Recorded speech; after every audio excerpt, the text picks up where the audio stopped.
13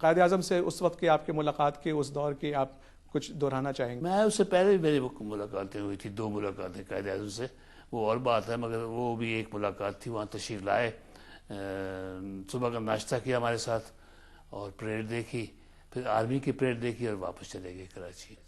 اور اس موقع پہ ان کی وہ مشہور تقریر ہے کہ country without a strong air force is at the mercy of naan. تو اس کے بعد 1957 میں 36 سال کی کم عمری میں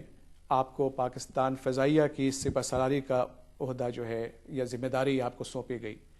تو اس ذمہ داری کو قبول کرنے کے لیے آپ کی کیا تیاری؟ قبول کرنے کی بات نہیں ہوتی، ایئر فورس میں جو آپ کو جہاں لگائیں کرنا چاہیے۔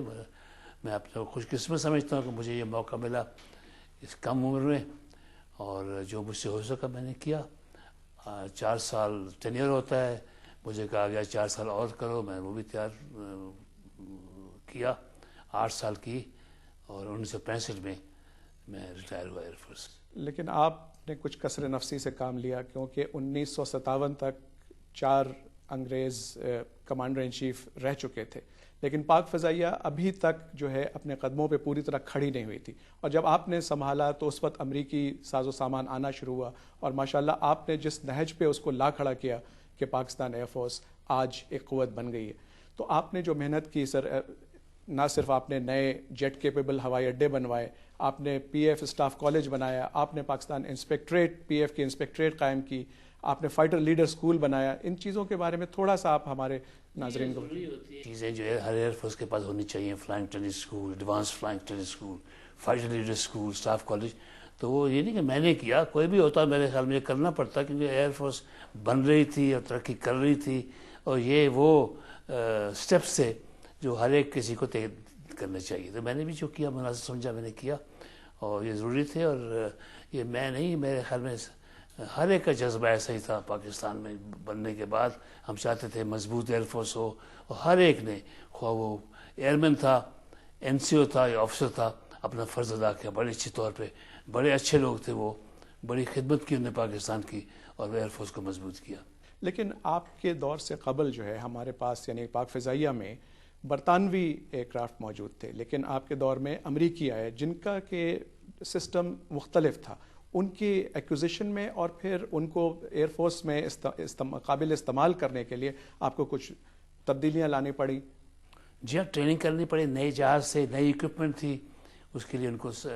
ٹریننگ کرنی پڑتی تھی، سیکھنا پڑتا تھا کیسے چلانا، کیسے مینٹین کرنا، اور ایئر فورس نے بڑی اچھی طرح یہ کیا، جو ان کے فرائض تھے پوری طرح انجام دیے، اور میرے خیال میں اچھی مضبوط اور تجربہ کار ایئر فورس بن گئی۔ لیکن جو تاریخ ہم نے پڑھی اس سے قبل جو ہے فلائٹ سیفٹی کے اوپر کوئی اتنا زیادہ دھیان نہیں ہوتا تھا، لیکن آپ کے دور میں اور خصوصاً جب امریکی یہ جہاز اور ریڈار وغیرہ شامل ہوئے تو فلائٹ سیفٹی کے اوپر بہت آپ نے زور دیا۔ جہاں فلائٹ سیفٹی بڑی اہم بات ہے، چیز ہے، اس نہ صرف جہاز بڑا قیمتی جہاز ہوتا ہے، مگر جو پائلٹ چلاتا ہے وہ بڑی قیمتی انسان ہوتا ہے، بڑی ٹریننگ میں بہت محنت کی ہوتی ہے، اور یہ بڑا ضروری ہے۔ میں سمجھتا ہوں ایئر فورس نے اچھا اپنا ریکارڈ قائم کیا، اور بڑی کوشش کی کہ سیفٹی کے ساتھ ہم فلائی کریں،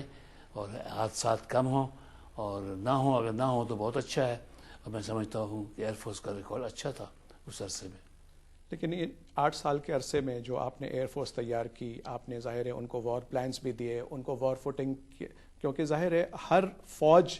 کا مقصد نصب العین یہی ہوتا ہے کہ کسی وقت بھی دشمن کی تیاری کرنی ہے، اور الحمدللہ آپ نے دیکھا کہ جس ایئر فورس کو آپ نے تیار کیا، گو جولائی 65 میں آپ نے ریٹائرمنٹ اختیار کر لی یا گورنمنٹ نے آپ کو ریٹائر کر دیا، لیکن آپ ہی کے پلانز تھے، آپ ہی کی تیاری تھی، جس سے 1965 کی جنگ میں پاکستان فضائیہ نے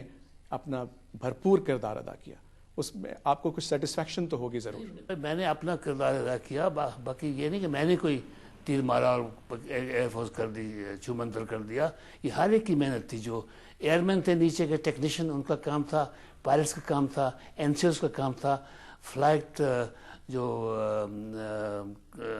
فلائنگ ٹریفک